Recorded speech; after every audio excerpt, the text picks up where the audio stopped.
الرحمن الرحیم۔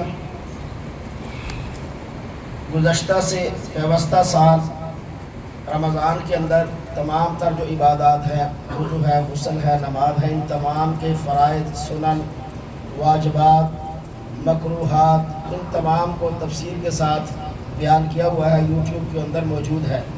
جو حضرات اس حساب سے دیکھنا چاہیں تو وہاں سے دیکھ سکتے ہیں۔ تو یہاں چونکہ دن کم ہے اس لیے کوشش کروں گا مختصر کہ نماز کے جو بنیادی چیزیں ہیں وہ آپ کے سامنے رکھ دی جائیں۔ تو نماز شروع کرنے سے پہلے سب سے پہلے اپنے کپڑوں کا لحاظ رکھنا ضروری اور لازمی ہے۔ کپڑے پہننا، صاف ستھرے کپڑے پہن کر نماز پڑھنی چاہیے۔ واضح رہے کہ مرد کے لیے کم از کم ناف سے گھٹنوں تک جسم کو چھپانا فرض ہے، ضروری ہے، جبکہ عورت کے لیے چہرہ اور ہاتھ پاؤں کے علاوہ بقیہ سارا بدن چھپانا ضروری ہے، ورنہ نماز نہیں ہوگی۔ یعنی سطر چھپانا جسے کہتے ہیں، اور یہ فرض ہے نماز کے اندر۔ یہ ہے نماز کے سطر کے بارے میں، پردے کے بارے میں نہیں ہے۔ پردے میں وہ تو چہرہ، ہتھیلیاں، پاؤں، ہر چیز چھپانا ضروری اور لازمی ہے۔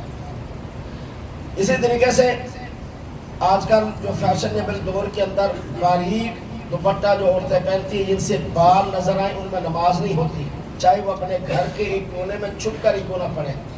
اسی طریقے سے بازو جو ہاف عورتوں کے ہوتے ہیں آج کل، یا تھوڑے سے کونیوں سے آگے تک، اس سے بھی نماز نہیں ہوگی۔ صرف یہ ہتھیلیاں، پاؤں اور چہرہ جتنا دھونا وضو میں فرض ہے، بس اتنا آپ یعنی عورت ننگا رکھ سکتی ہے، باقی پورا ڈھانپا ہوا ہونا چاہیے۔ اس لیے کہ اللہ پاک کا فرمان ہے، یا بنی آدم خذوا زینتکم عند کل مسجد، اے آدم کی اولاد ہر نماز کے وقت آرائش اختیار کرو۔ حضرت عبداللہ ابن عباس رضی اللہ تعالیٰ عنہ حضرت صلی اللہ علیہ وآلہ وسلم کا ارشاد نقل کرتے ہیں کہ ران سطر ہے، یعنی اس کو چھپانا ضروری ہے۔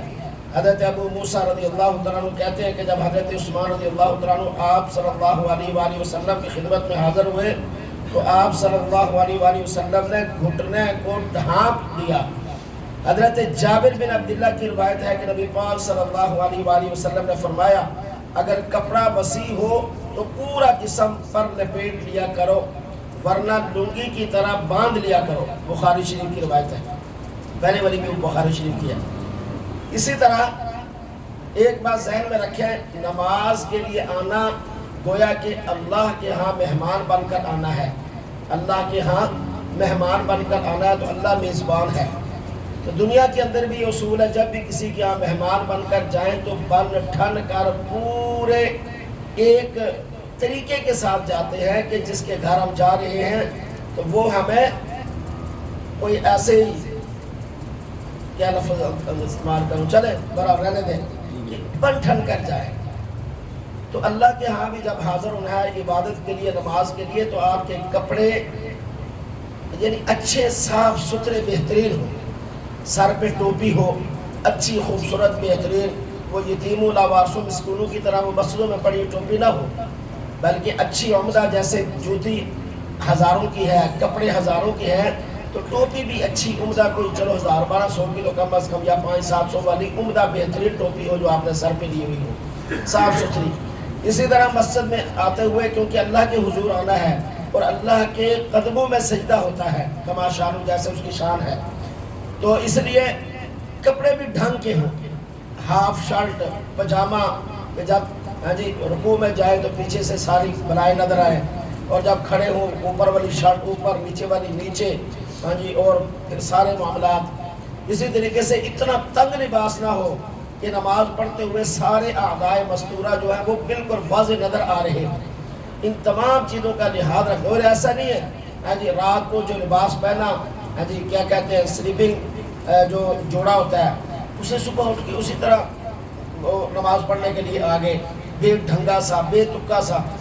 اس کو صاف ستھرا جو آپ دفتر میں پہن کے جاتے ہیں، جو صفائی، اچھائی، ستھرائی کے ساتھ ہو، ایسا لباس پہن کر آئیں۔ اسی طریقے سے بڑا عمدہ لباس ہو، بہترین لباس ہو۔ اسی طرح سر ڈھانپنا نماز کے آداب میں سے یہ بھی ہے کہ پورا لباس پہن کر نماز پڑھے اور سر کو بھی ڈھانپ کر رکھے، بلکہ حضور اکرم صلی اللہ علیہ وآلہ وسلم کی اتباع میں ہر شخص کو عام حالات میں بھی سر ڈھانپ کر رکھنا چاہیے۔ ہاں اگر مجبوری کی وجہ سے ننگے سر نماز پڑھ لی تو نماز ہو جائے گی، لیکن کپڑا ہوتے ہوئے بھی ننگے سر نماز پڑھنا اور ننگے سر رہنا خلاف سنت ہے۔ آقا کریم صلی اللہ علیہ وسلم نے سوائے حج کے کبھی بغیر ٹوپی کے یا بغیر پگڑی کے وہ نماز نہیں پڑھی، نہ کبھی ویسے وہ عام رہے ہیں۔ عام حالت کے اندر نہ بھی کوئی پہنے تو کیونکہ یہ کتاب اللباس میں سے ہے تو وہ لازمی ضروری نہیں ہے، لیکن نماز کے آداب میں سے ہے کہ سر ڈھانپا ہوا ہو اور ڈھنگ کے ساتھ۔ آقا کریم صلی اللہ علیہ وسلم نے صرف ٹوپی بھی پہنی ہے، صرف پگڑی بھی پہنی ہے، ٹوپی اور پگڑی دونوں بھی پہنی ہے، کسی رومال کے ساتھ کسی کے ساتھ سر ڈھانپا ہونا چاہیے اور باوقار طریقے سے، یتیموں مسکینوں کی طرح نہیں۔ حضرت انس بن مالک رضی اللہ تعالیٰ عنہ فرماتے ہیں کہ حضور اقدس صلی اللہ علیہ وسلم اکثر اوقات اپنے سر مبارک کو کپڑے سے ڈھانپ کر رکھتے تھے۔ شمال ترمذی کے اندر روایت موجود ہے۔ تو بعض حضرات جو ہے وہ نماز پڑھنے کے لیے آ کے سر پہ کپڑا ہو بھی پکڑ کر رومال ایسے رکھ کر پھر نماز، یہ نامناسب بات ہے۔ حضرت مولانا ثناء اللہ امرتسری رحمۃ اللہ علیہ فرماتے ہیں کہ صحیح مسنون طریقہ نماز کا وہی ہے جو حضور صلی اللہ علیہ وآلہ وسلم سے بالدوام ثابت ہوا ہے، یعنی بدن پر کپڑے، سر ڈھکا ہوا، پگڑی یا ٹوپی سے سر کو ڈھانپ کے رکھتے تھے۔ مولانا ابو سعید شرف الدین رحمۃ اللہ علیہ لکھتے ہیں ننگے سر نماز ادا ہو جائے گی مگر سر ڈھانپنا اچھا ہے۔ حضرت صلی اللہ علیہ وآلہ وسلم نماز میں اکثر عمامہ یا ٹوپی رکھا کرتے تھے، مگر یہ بعض کا جو شیوہ ہے کہ گھر سے پگڑی یا ٹوپی سر پر رکھ کر آئے ہیں اور ٹوپی یا پگڑی قصداً اتار کر ننگے سر نماز پڑھنے کو اپنا شعار بنا رکھا ہے اور پھر اس کو سنت کہتے ہیں، بالکل غلط ہے۔ یہ فعل سنت سے ثابت نہیں۔ ہاں اس فعل کو مطلقاً ناجائز کہنا بھی یہ درست اور مناسب نہیں ہے۔ ایسے ہی برہنہ سر کو بلا وجہ شعار بنانا بھی خلاف سنت ہے اور خلاف سنت بے وقوفی ہی ہوتی ہے۔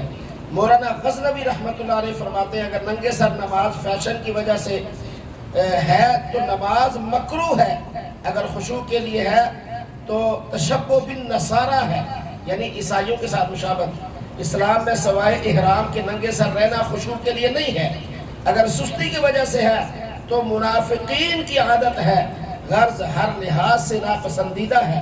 فتاوی علماء اہل حدیث جلد 4 صفحہ 291 اور جو امرتسری رحمۃ اللہ علیہ کی جو بات تھی وہ ثناء اللہ امرتسری فتاوی ثنائیہ جلد 1 صفحہ 523 میں۔ تو اس لیے ڈھنگ کے ساتھ، ترتیب کے ساتھ سر کو ڈھانپ کے رکھنا اور خوبصورتی کے ساتھ نماز پڑھنا، یہ جو ہے نا یہ نماز کے آداب اور لوازمات میں سے ہے۔ اللہ ہمیں کہے سنے پر عمل کی توفیق اور اس کے مطابق ہمارے سارے بجا لانے کی توفیق نصیب فرمائے۔